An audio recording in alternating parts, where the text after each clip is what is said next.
यह एक जंगल नहीं है, बल्कि खतरनाक जंगली जानवरों का खेल का मैदान है, जिसमें हजारों जानवर रोजाना अपने अस्तित्व की रक्षा के लिए संघर्ष करते हैं।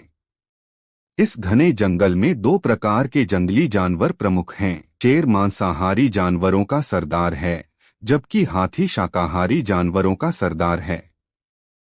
समय समय पर ये दोनों जानवर अपने अस्तित्व के लिए आपस में प्रतिस्पर्धा करते रहते हैं। समूह के सरदार शेर ने अपनी क्रूरता और बहादुरी दिखाते हुए हाथी के 4 बच्चों की बेरहमी से हत्या कर दी है और एक वयस्क हाथी को भी बुरी तरह घायल कर दिया है। इस घटना के बाद शाकाहारी जानवरों के नेता हाथी ने अब अंतिम युद्ध लड़ने का निर्णय ले लिया है। उधर मांसाहारी जानवरों के सरदार शेर ने भी इस लड़ाई को अपने शौर्य के बल पर पूरे जंगल पर कब्जा जमाने का सुनहरा अवसर मान लिया है। हाथियों के नेता ने अपने सभी सैनिकों को अंतिम युद्ध की तैयारी करने का आदेश दे दिया है।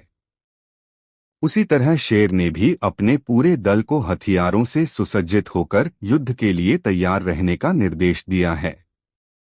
मांसाहारी जानवर पूरी तैयारी के साथ युद्ध के मैदान की ओर बढ़ चुके हैं, वहीं शाकाहारी जानवर भी युद्ध के लिए तैयार बैठे हैं। इसी बीच शाकाहारी समूह के सरदार हाथी और मांसाहारी समूह के सरदार शेर के बीच लंबे समय तक घमासान युद्ध हुआ। साथ ही अन्य जानवरों के बीच भी भीषण संघर्ष चलता रहा। तभी जंगल के एक दूसरे कोने से एक ऐसा डरावना और अनसुना स्वर सुनाई दिया, जिसे सुनकर सभी कांप उठे।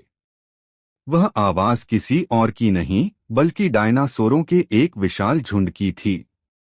वह समूह भयानक गर्जना के साथ युद्धभूमि की ओर बढ़ रहा था। अचानक उस झुंड को देखकर सभी के होश उड़ गए और वे युद्ध का मैदान छोड़कर जान बचाकर भागने लगे। दोस्तों, क्या अब इस जंगल में एक और खतरनाक समूह का उदय हो चुका है? वे आखिर कहां से आए?